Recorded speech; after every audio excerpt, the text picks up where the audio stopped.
من الشيطان الرجيم بسم الله الرحمن الرحيم رب اشرح لي صدري ويسر لي أمري واحلل عقدة من لساني يفقهوا قولي. عن عمر رضي الله عنه أيضا قال بينما نحن جلوس عند رسول الله صلى الله عليه وسلم ذات يوم اطلع علينا رجل شديد بياض الثياب شديد سواد الشعر لا يرى عليه أثر السفر ولا يعرفه منا أحد حتى جلس إلى النبي صلى الله عليه وسلم فأسند ركبتيه إلى ركبتيه ووضع كفيه على فخذيه وقال يا محمد أخبرني عن الإسلام. فقال رسول الله صلى الله عليه وسلم الإسلام أن تشهد أن لا إله إلا الله وأن محمد رسول الله وتقيم الصلاة وتؤتي الزكاة وتصوم رمضان وتحج البيت إن استطعت إليه سبيلا. قال صدقت. فعجبنا له يسأله ويصدقه إلى آخر الحديث. Brothers and sisters, Assalamu alaikum wa rahmatullahi wa barakatuh. Yesterday we started reading this hadith, about which I told you that this is not one of the most profound ahadith of the Prophet ﷺ, but the most profound. And that is why the Muhaddiseen has given it a title, Sunnah. That is, in the Sunnah of the Prophet ﷺ, this hadith occupies the same position as Surah Al-Fatiha occupies in Quran. Quran, Surah Al-Fatiha. Sunnah, Hadha al-Hadith. This is an incident which happened nearly in the last days of this worldly life of the Prophet ﷺ. When the Sahaba were sitting with him in the mosque, most probably after the Fajr prayer. That is why this hadith, as I told you, has been reported and narrated by many Sahaba, with very little differences in wordings and one difference of sequence also. The muttafaqun alayh riwayah of this hadith is from Abu Hurairah radiyallahu ta'ala an. But the most famous one and most popular one is this hadith, the narrator of which is Hazrat Umar radiyallahu ta'ala an. When we read the first hadith included in this collection of 40 ahadith compiled by Imam Nawawi rahimahullah, we found that the full name of Hazrat Umar radiyallahu ta'ala was given. An Amir al-Mu'mineen Abi Hafsin Umar ibn al-Khattab radiyallahu an. But now, because this second hadith is also from him, here the wordings are very brief. An Umar radiyallahu anhu ayzan. This also has been reported, azan means here, this hadith is also reported by Umar radiyallahu anhu as the previous one was. Now here, بينما نحن جلوس عند رسول الله صلى الله عليه وسلم, Hazrat Umar says, it happened one day, ذات يوم, one day, that we were sitting with the Prophet صلى الله عليه وسلم. اطلع علينا رجل, when suddenly appeared before us a man, شديد بياض الثياب, whose clothes were extremely white, شديد سواد الشعر, and whose hair was extremely black. لا يرى عليه أثر السفر. No signs or effects of journeying were visible on him. ولا يعرفه منا أحد. And at the same time, none of us could recognize him, who he is. حتى جلس.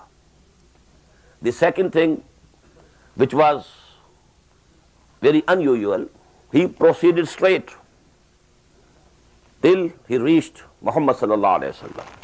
حتى جلس إلى النبي صلى الله عليه وسلم. فأسند ركبتيه إلى ركبتيه. The Prophet sallallahu alayhi wa sallam used to sit usually as we sit in tashahhud, in the same way that person sat before him, facing him, just as one sits in tashahhud. So now they were so close that the knees of the Prophet ﷺ were touching the knees of that person. وَوَضَعَ كَفَّيْهِ عَلَى فَخِذَيْهِ, and he put his both hands, the palms of his both hands, on the thighs of the Prophet ﷺ. وَقَالَ. Now this much we had read yesterday. I want to tell you one thing more before we proceed with the text of the hadith, that how it ended, this incident, how it ended, there are many differences in different riwayat, in different ahadith. Here we will find that Hazrat Umar says when he went back, when he had asked 4 questions from the Prophet ﷺ, he went back. And that's all. In another report of this hadith, there is the detail given that when he went back, the Prophet ﷺ asked the companions, call him back to me. And now a very vigorous search was made for him. He was to be found nowhere. That is, just as he appeared unusually, I said yesterday, as a bolt from the blue, he disappeared also in the same way. He could never be found nowhere. So then the Prophet said, oh, now I come to know he was Jibreel who came to you to teach you your deen. Hada Jibreel atakum liyuallimakum deenakum is lam tas'alu. When you didn't ask these questions, which are most fundamental, you should have asked yourself. But Jibreel, Allah sent Jibreel in the form of a human being, and he asked these questions for you, so that you come to know these fundamental things of Islam. And this is the first time that even I could not recognize him. Hazrat Jibreel, we know, used to come to him in the form of a human person, and mostly with the features of Hazrat Dihya Kalbi, radiyallahu ta'ala an. He was one of the most beautiful Sahaba of the Prophet sallallahu alaihi wasallam. So the Prophet knew every time he is Jibreel.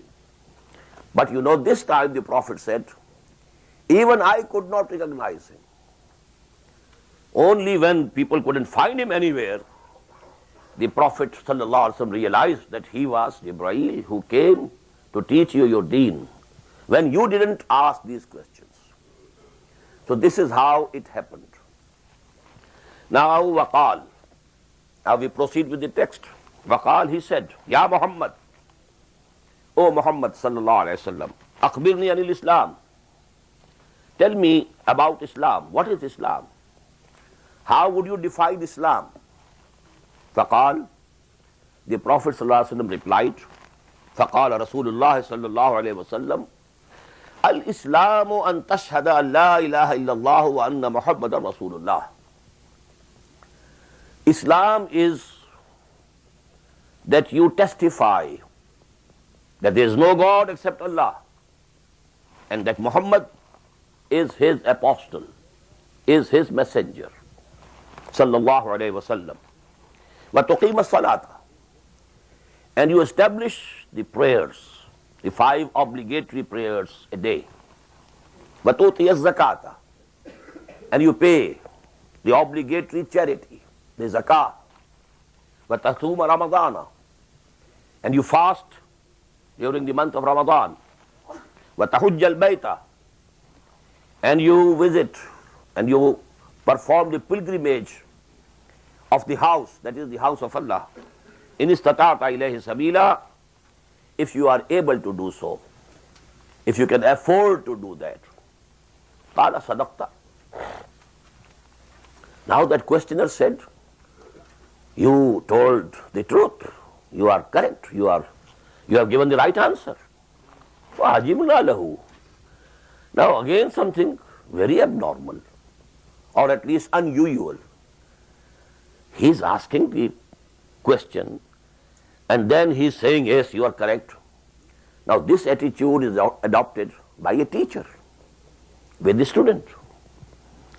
That he asks a question for examining him, whether he has understood the things okay or not. And then he says, okay, your answer is correct. Who he is? He is behaving with the Prophet ﷺ as if he is the teacher. فَعَجِبْنَا لَهُ, but because the Prophet ﷺ didn't say anything, so Sahaba also kept quiet, waiting what happens next. فَعَجِبْنَا لَهُ يَسْأَلُهُ وَيُصَدِّقُهُ. So we were amazed about him. How come? He is asking a question, and then he is saying that you are right. قَالَ فَأَخْبِرْنِي عَنِ الْإِيمَانِ. Then he said, now you tell me, what is Iman?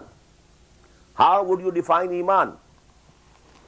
قال, the Prophet ﷺ replied, أَن تُؤْمِنَ بِاللَّهِ وَمَلَائِكَتِهِ وَكُتُبِهِ وَرُسُلِهِ وَالْيَوْمِ الْآخِرِ وَتُؤْمِنَ بِالْقَدْرِ خَيْرِهِ وَشَرِّهِ قَالَ صَدَقْتَ. Iman is that you believe in Allah, in His angels, in His books, in His messengers, and the last day, and that you believe in the destiny, the good of it as well as the bad of it. قَالَ صَدَقْتَ. He again said, you have given the right answer. You are correct. قَالَ فَأَخْبِرْنِي عَنِ الْإِحْسَانِ. Now the third question that he put was, now tell me, what is ihsan? قال, the Prophet said, sallallahu alayhi wasallam, أَن تَعْبُدَ اللَّهَ كَأَنَّكَ تَرَاهُ. Ihsan is the condition that you worship Allah subhanahu wa ta'ala with such intense conviction and with such intense love as if you are seeing Him. This Iman bil Ghaib reaches that level of intensity that it reaches equal to seeing something. You need to see Him to believe Him. So that level of Iman, although Allah subhanahu wa ta'ala is Ghaib for us, but this conviction in His presence, in His unity, in His attributes should reach that level, as if you see Him with your own eyes. قال أن تعبد الله كأنك تراه فإن لم تكن تراه فإنه يراك. Now this fa can have two meanings. Because if you are not seeing Him, at least He is seeing you. And the other meaning is, and if you cannot reach that level, as if you are seeing Allah with your own eyes, at least you must have the feeling always that you are in His presence and He is seeing you. So that is actually to say that there are two levels of ihsan. We shall discuss later on. قَالَ فَأَخْبِرْنِي عَنِ السَّاعَةِ. Now the fourth question that he put, he said, now tell me something about the hour, the sa'ah, that is the appointed sa'ah for the doomsday, that is al-qiyamah, as-sa'ah. قَالَ مَا الْمَسْئُولُ عَنْهَا بِأَعْلَمَ مِنَ السَّائِلِ. The Prophet replied, who is being asked doesn't know more than the person who is asking. Now, as I told you, in one of the narrations of this hadith, we have come to know that the Prophet himself did not recognize that the questioner was Jibreel. Till this time, he thought that he was a common person, common man. So, keeping that in view, what would be the meanings of this? That I also don't know more than any other human being. If that hadith didn't give us that detail, that the Prophet said, even I couldn't recognize him that he is Jibreel, then we could have thought that, oh Jibreel, whatever you know, I also know that much. No more, no less. So that would have meant a lot different. The meanings would have been very different. That is why today I started how this hadith ends. This hadith is from Hazrat Umar radiyallahu anhu. But as I told you yesterday, this has been narrated by Abdullah ibn Umar, Abu Huraira, and then Abdullah ibn Abbas, and a few more. Rizwanullahi ta'ala alayhim ajma'in. So we have to keep all the texts.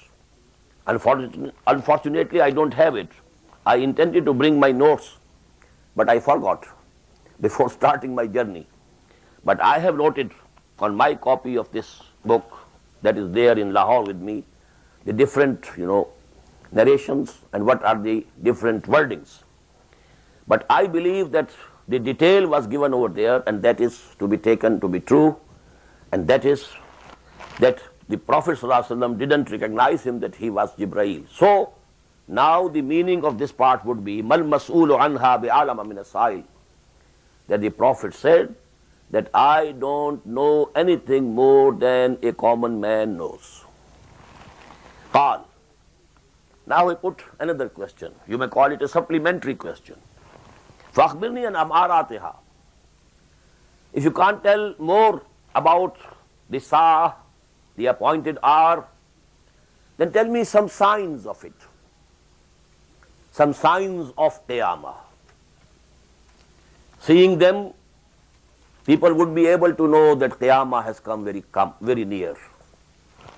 قَالَ أَنْ تَلِدَ الْأَمَةُ رَبَّتَهَا. Now the Prophet replied, the Qiyamah would be very near when this condition happens, that a bondswoman would give birth to her mistress. What it means, I will discuss later. أَن تَلِدَ الْأَمَةُ رَبَّتَهَا وَأَن تَرَى الْحُفَاةَ الْعُرَاةَ الْعَالَةَ. And the second sign is that you will see the barefooted, naked, destitute herdsmen competing with each other in constructing high-rise buildings. يَتَطَاوَلُونَ فِي الْبُنْيَانِ. They will be competing with each other to have higher and higher and higher and higher buildings. ثُمَّ انْطَلَقَ. Then he went back. فَلَبِثْتُ مَلِيًّا. Now here please note that it seems, rather it is absolutely definite, that just after that person, that is Jibreel, in the garb of a human being, when he left, Hazrat Umar also left. Maybe he had some important piece of work to do. So what happened later didn't come to his knowledge. What happened later? That the Prophet said, call him back to me, and then there was made a thorough search, and he was not to be found anywhere. Upon that the Prophet said, oh, now I know that he was Jibreel who came to teach you your deen when you didn't ask. Huwa Jibreel ataakum liyuallimakum deenakum is lam tas'alu, because you didn't ask. But here, because Hazrat Umar went away at the same time when the person left, so he was in his own thinking. He was, so to say, nonplussed, or at a loss to understand who he was, how he came. He was just, in his own mind. He didn't know the last incident that had taken place. Summa qal. Maybe that after some days, because in another narration of this hadith, there are salasa yawmin. For 3 days, Hazrat Umar radiyallahu ta'ala anhu kept thinking about this incident. He didn't know. And then when he met Muhammad sallallahu alayhi wa sallam, the Prophet asked him a question. Ya Umar, wa tadri man is-sa'il? The Prophet sallallahu alayhi wa sallam might have seen some signs in the face of Umar radiyallahu ta'ala anhu that he is somewhat engaged in some deep thought. And he was actually engaged in that deep thought about this incident. So the Prophet asked him, you have not come to know who he was? Atadri man is-sa'il? Do you know who was that questioner? Qultu Allahu wa Rasuluhu alam. And because He didn't know it. Up till now he said, Allah and His Messenger know better. Qala Jibreel, فَإِنَّهُ Jibreel. The Prophet ﷺ answered, now know it, that he was Jibreel, Ataakum yu'allimukum deenakum. He came to teach you your deen. So this hadith, now it ends here. Now we have to discuss what was and what is in this hadith, which is very extraordinary. I think there's nothing very extraordinary. Very simple questions.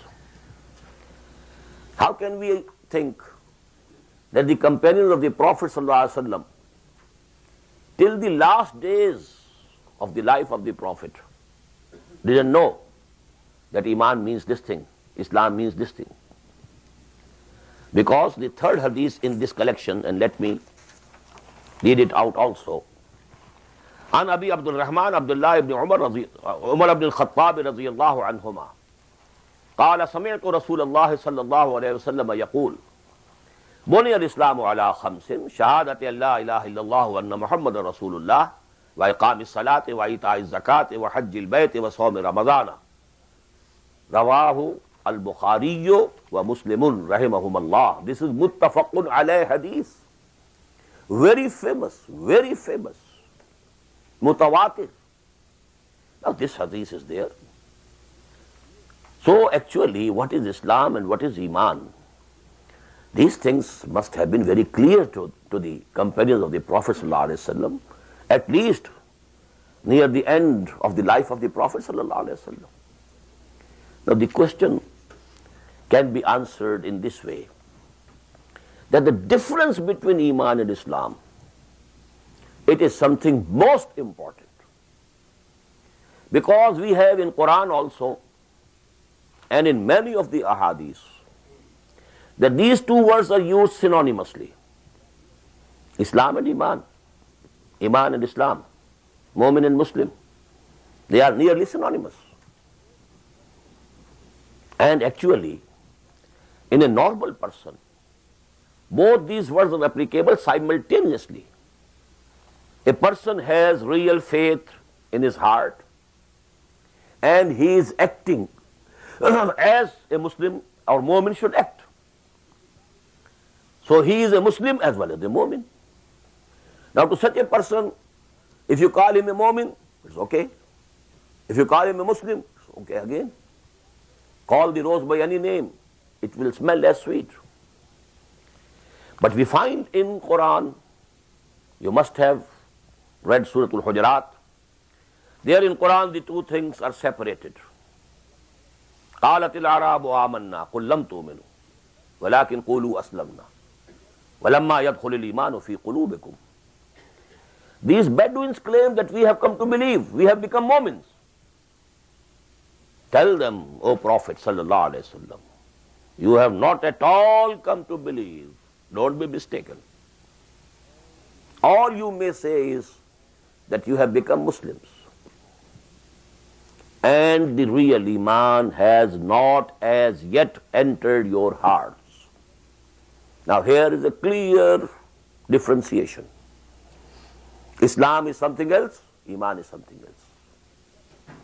But now the second point to note is that when Islam establishes a state or a society, what is state? State is an organized society. Basic thing is society. When there is a Muslim society, or if it, rises up to the level of Islamic State, what is the basis of the citizenship of this state? What is the legal basis of Islam? Who will be accepted as a Muslim? This citizenship of Islamic State and membership of Muslim society depends upon Islam, not Iman.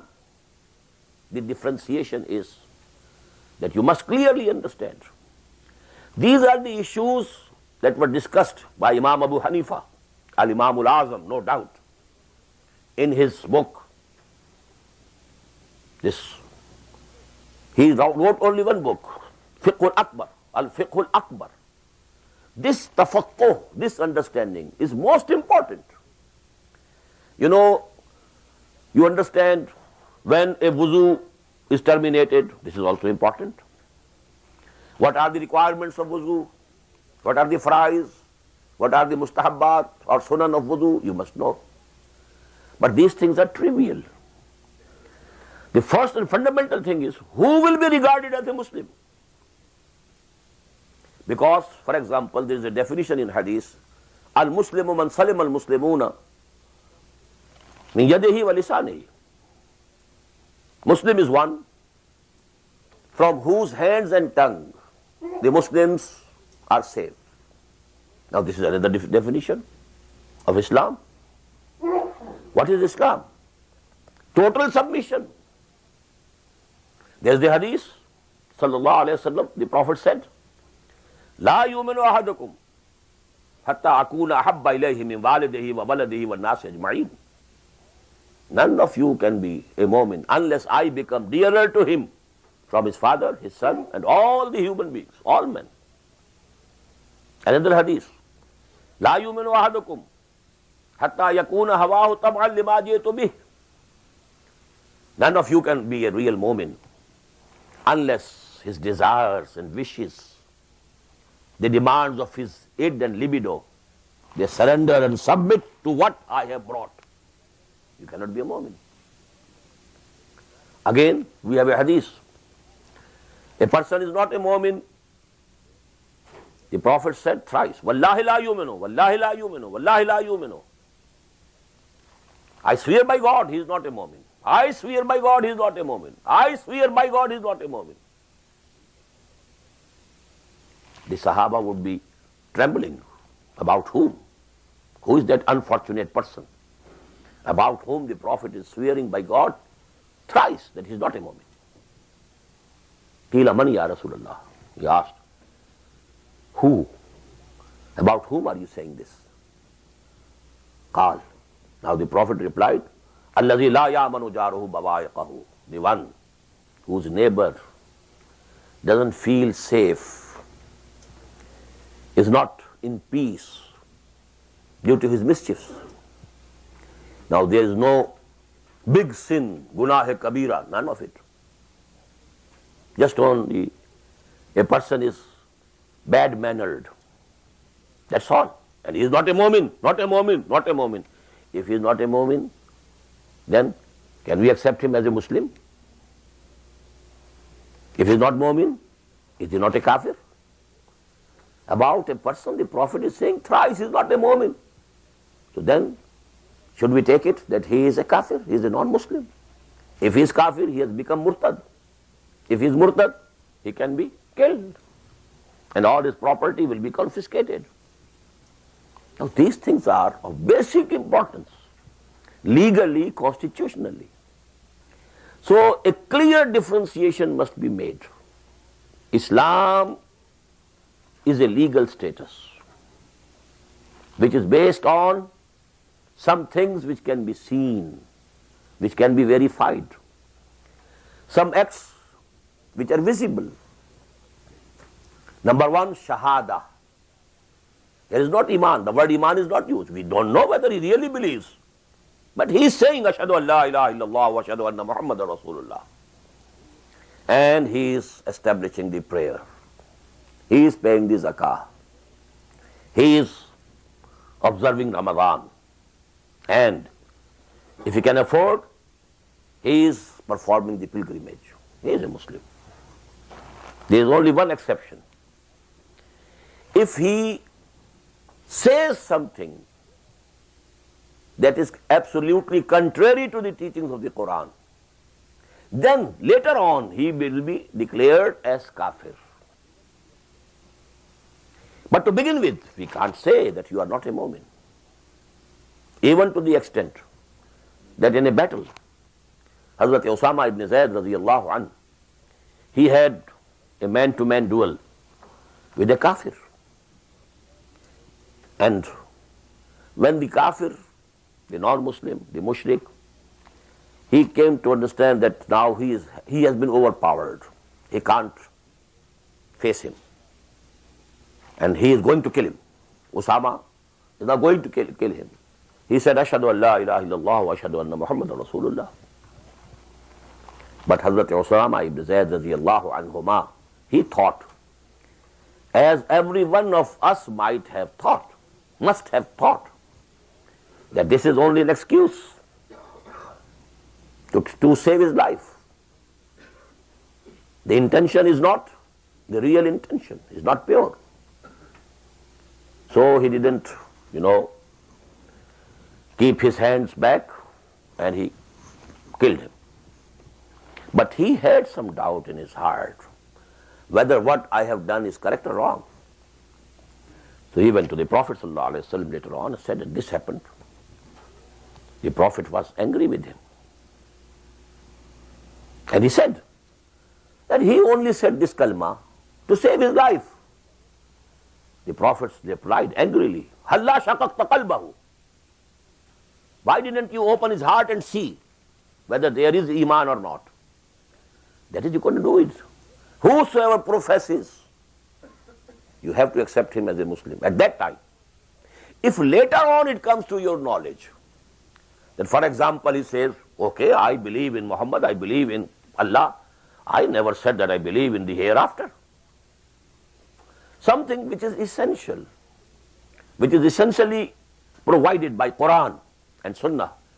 If he declares that I don't believe in it, then he will be declared to be a non-Muslim, a kafir, a murtad. But to begin with, and for every person about whom you know nothing else except that he is testifying, he is saying, Ashhadu an la ilaha illallah, Ashhadu anna Muhammadan Rasulullah, and the 4 modes of worship he has adopted, well, he is a Muslim. If you don't know anything about him. But if you come to know, well, he is a Qadiani. He thinks that Ghulam Ahmad Qadiani was an apostle of Allah or a prophet of Allah. Now this is something different. But if you don't know it, then you know on the basis of these 5 things. Bunay al-Islamu ala khamsin, the hadith, the muttafaqun alayh hadith is also giving the same thing. That is from Abdullah ibn Umar. This is the hadith number 3 in this collection. An Abdullah ibn Umar radiyallahu ta'ala anhuma, قال قال رسول الله صلى الله عليه وسلم بني الإسلام على 5. The edifice of Islam rests on 5 things. شهادة أن لا إله إلا الله وأن محمد رسول الله وإقام الصلاة وإيتاء الزكاة وصوم رمضان وحج البيت. That's all. These are the fundamental requirements. And again here also, there's further legal questions. If somebody says, I accept that Salah is obligatory, but I'm sorry, I can't make it. I can make it only occasionally. I'm not a regular offerer of prayers. What will it mean? He believes that it is obligatory. He will not be declared a kafir. But if you say, I don't believe that this is a part of our deen, I don't believe that Hajj is something essential for a person who can afford to make it. If he says so, then he is out. So practicing is something else, and saying is something else. If some person says, declare that I don't believe in these things, okay, you are out. But if he says, these are things, these are obligatory, these are necessary, I accept them, somehow or the other, I have a very weak willpower, I want to do it, but somehow or the other I can't make it, then he will only be punished. There are punishments. But he will not, he will be accepted as a Muslim. That is what Imam Abu Hanifa says in his Al-Fiqh al-Akbar. Gunah kabira ka murtakib bhi kafir nahi hai. Whereas we have the hadith, even a person who commits a big sin, among the biggest sins, even then he is not a kafir. Well, we have the ahadith. La yazni zani hina yazni wa huwa mu'minun. An Abi Hurairah radiyallahu anhu. And this is muttafaqun alayh, both in the Sahih of Imam Muslim and Sahih of Imam Bukhari, rahimahumullah. لا يزني الزاني حين يزني وهو مؤمن ولا يسرق السارق حين يسرق وهو مؤمن ولا يشرب الخمر حين يشرب وهو مؤمن. Nobody commits adultery or fornication in a condition of Iman. When he is doing it, he is not with Iman. Anybody who is committing theft, he doesn't commit this act with Iman. He is not a mu'min at that time. Whosoever drinks wine, at the time when he is drinking it, he is not a mu'min. But this doesn't mean that he is not a Muslim. It doesn't mean that now he has become a kafir, murtad, must be killed. No. Here this hadith is speaking of real Iman, not attestation. Islam is based not on real Iman. It is based on attestation, testimony. If he is declaring, well, I testify that there is no God except Allah, and Muhammad is his messenger, sallallahu alaihi wasallam. So he is a Muslim. If he has committed a theft, his hand will be chopped off, but he will remain a Muslim. Even if he is married and he has committed adultery and he is stoned to death, he doesn't become a kafir. He is a Muslim. Then after the death, we shall pray for him and we shall invoke Allah's mercy that he may forgive him. So he remains a Muslim. Legally he is a Muslim. In the same way as all the munafiqeen were Muslims legally. Legally they were Muslims, constitutionally they were Muslims. So this is the issue, and these issues, as I told you many times, were discussed by Imam Abu Hanifa rahimahullah. Otherwise, this was the position of Khawarij, that whosoever commits a major sin, he becomes a kafir. Now he can be killed. Mubahud dam. You can slay him. You can take his wife as your bondswoman. You can take all his property and belongings. And they were very close to the days of the Prophet sallallahu alaihi wasallam. Only 30 years had passed after the death of the Prophet. Such a big misunderstanding arose. Such a big misunderstanding arose. And all these Khawarij, history tells us, were very pious Muslims. Very pious. But a misunderstanding. Because we have hadith, as I told you, which declare that he is not a mu'min, whosoever is doing it, he is not a mu'min. So, if he is not a mu'min, he is a kafir. No. Between Iman and Kufr, there is an intervening station, and that is Islam. It is a legal constitutional position. And this is based on these 5 things. Buni al-Islamu ala khamsin, shahadat la ilaha illallah wa anna Muhammadur Rasulullah wa iqamis salati wa ita'iz zakati wa sawmi Ramadana wa hajjil bayt. Muttafaqun alayh. The same answer we found here. فقال رسول الله صلى الله عليه وسلم الإسلام أن تشهد أن لا إله إلا الله وأن محمد رسول الله وتقيم الصلاة وتؤتي الزكاة وتصوم رمضان وتحج البيت إن استطعت إليه سبيلا. Now the second question. قال صدقت. He said, okay, it's correct. You have given the right answer. فعجبنا له يصله ويصدقه. We wondered about him. We were amazed. Who he is? He is asking question. And then he is saying that, yes, you have given the right answer, as if he is the teacher, he is the examiner, and Muhammad is the examinee. Or he is the teacher, and Muhammad is his student, sallallahu alayhi wa sallam. قَالَ فَأَخْبِرْنِي عَنِ الْإِيمَانِ. Now tell me, what is Iman? And now here, this is the most comprehensive definition of Iman which is given here. Here the word is not Shahada, Iman. That you really believe. Al-Imanu an tu'mina billahi wa malaikatihi. This real belief or conviction as I use the common word, conviction. It can have different levels. How deep is your conviction? How deep is your commitment? This depth of commitment, depth of conviction, it can vary. It can vary, and it does vary from person to person. It does vary from person to person. But there must be an element of belief, real belief in the heart.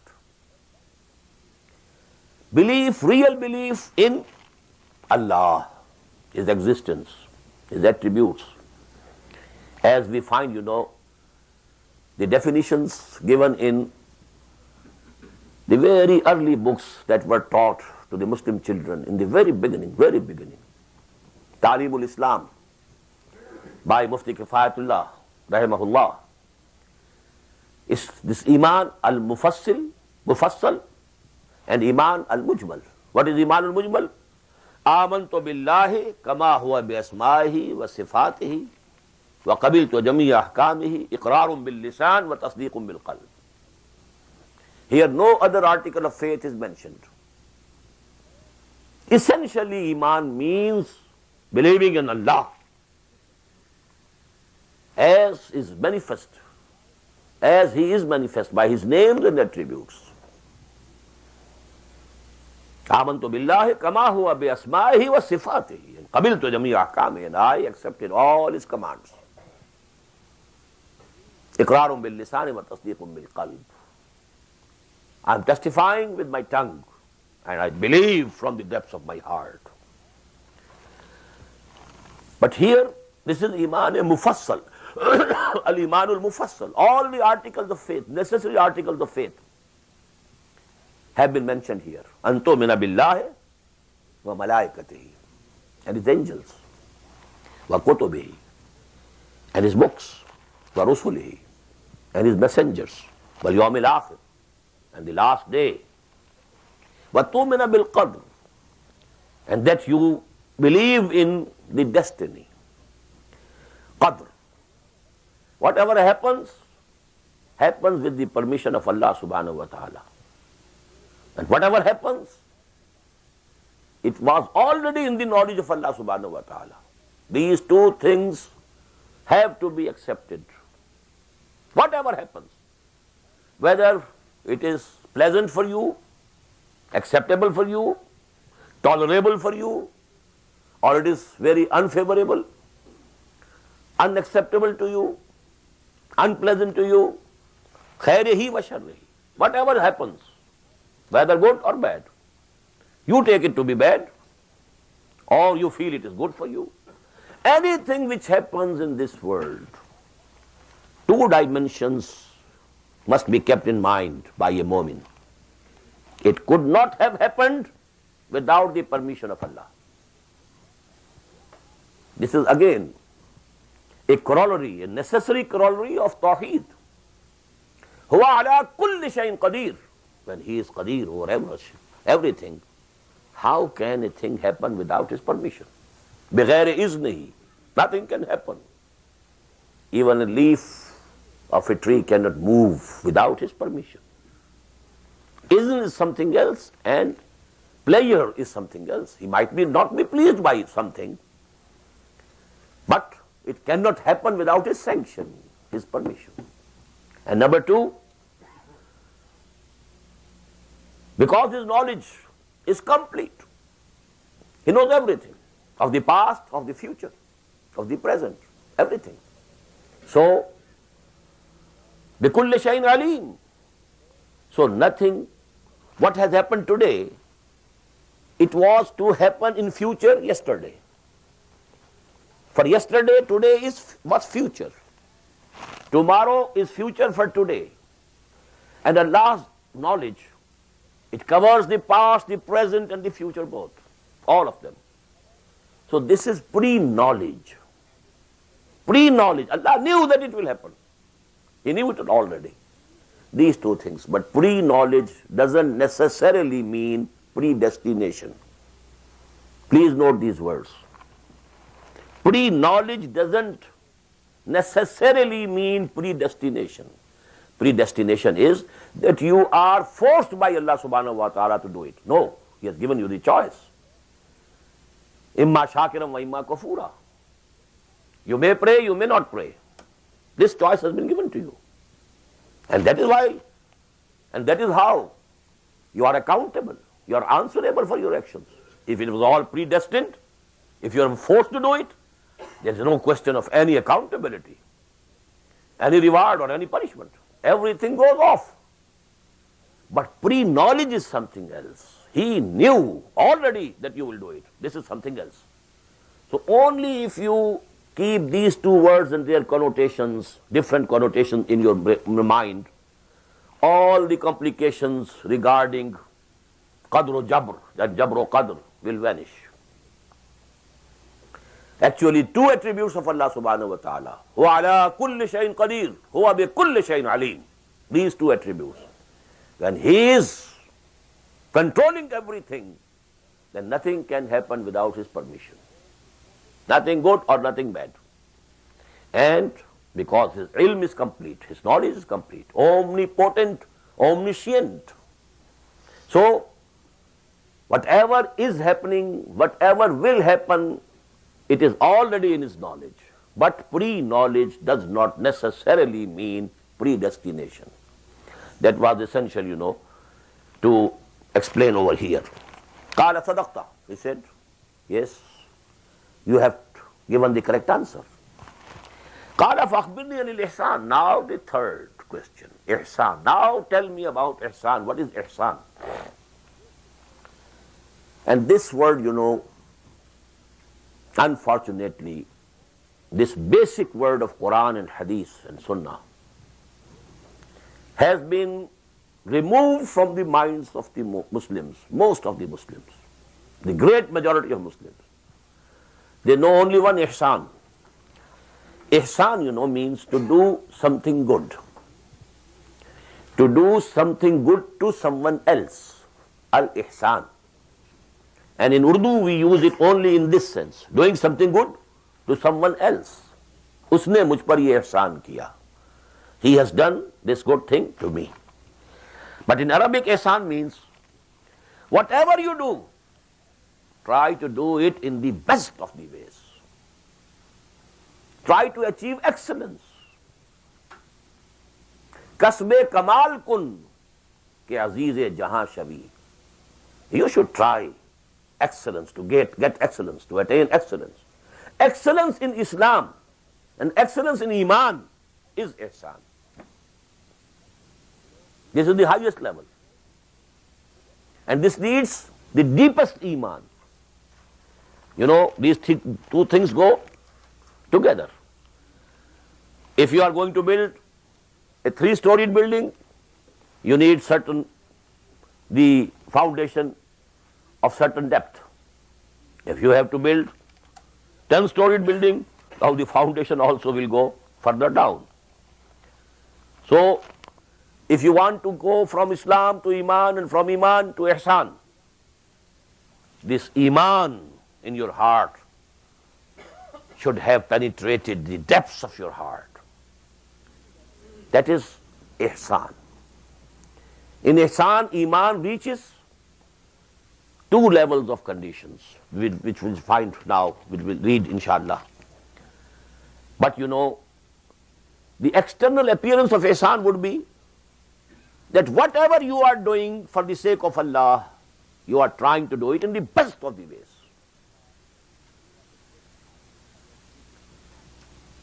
Now, note please here that in 3 different ahadith here, 3 different terms are used. This is most important. Here is an ta'budallaha ka'annaka tarah. Ihsan is that you worship Allah as if you see Him. The intensity of Iman should reach that level. That you believe in Allah just as you believe in a thing which you can see. It is here, I can see it. Now this is the depth of conviction. If Iman bil ghaib, Iman billah is essentially Iman bil ghaib. If that reaches that level, as if you are seeing it. In another hadith, the word is an takhshalla ka'annaka tarah. You bow before Allah and you fear Allah with such intensity of belief and conviction as if you are seeing Him. And the third, an ta'mala lillahi ka'annaka tarah. That you strive for Allah. You work hard for Allah. Ta'mala lillahi ka'annaka tarahu. But this striving in the way of Allah should be with such intensity. Inna salati wa nusuki wa mahyaya wa mamati lillahi rabbil alameen. And this intensity should be as if you are seeing Him with your own eyes.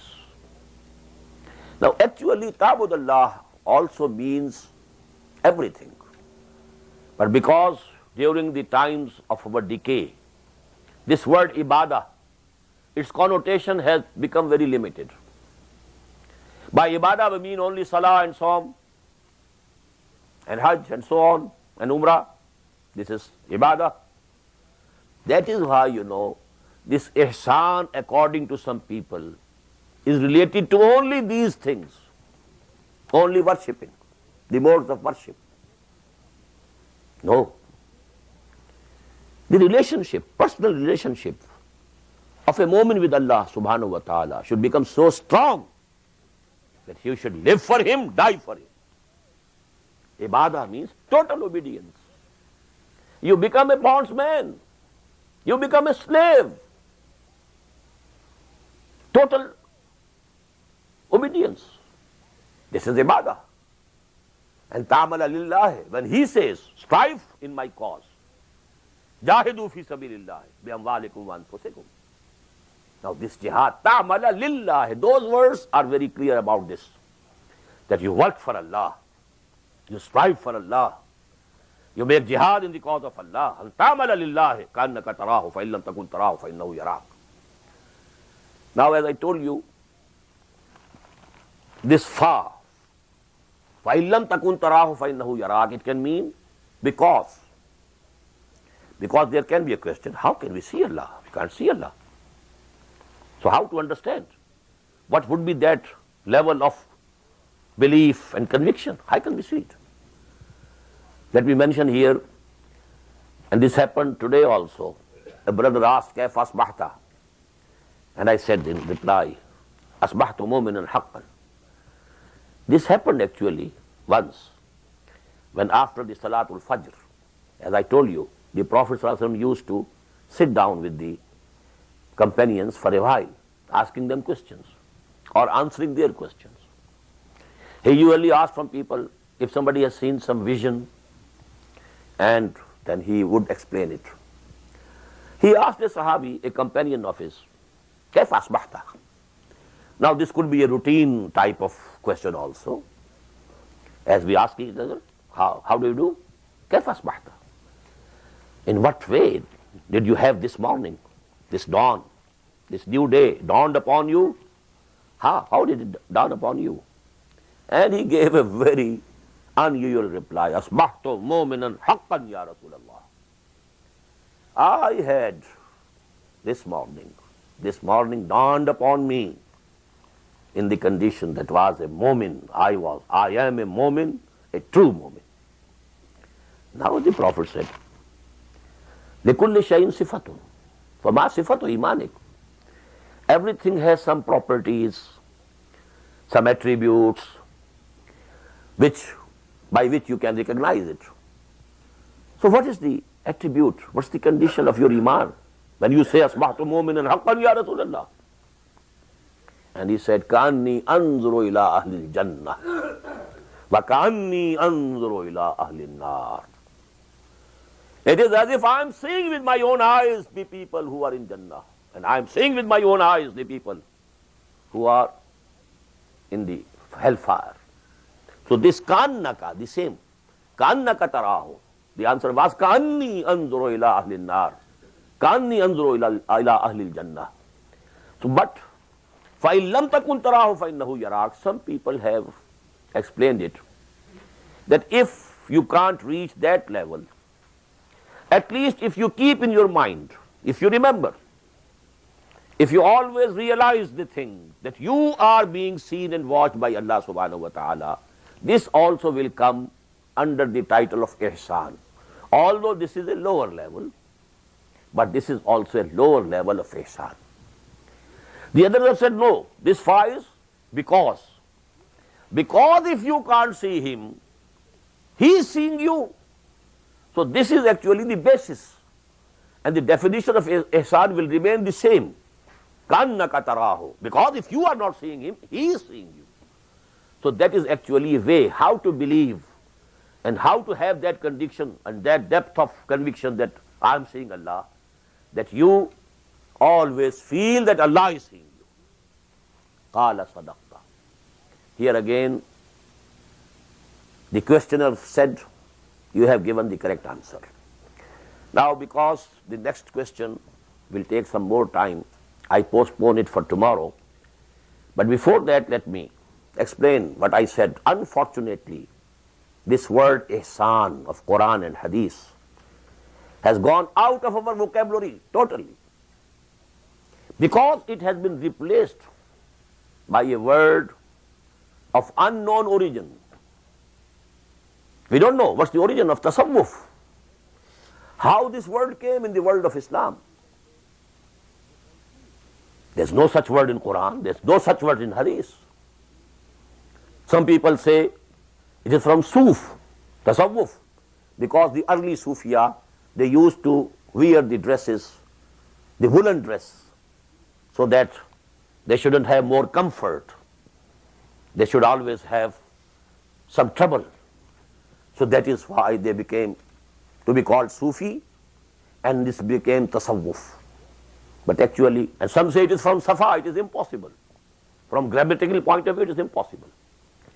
Most probably it is from Sophie, of Greek origin. Theosophy, philosophy. Sophy means knowledge, marfa, gnosis. You know something.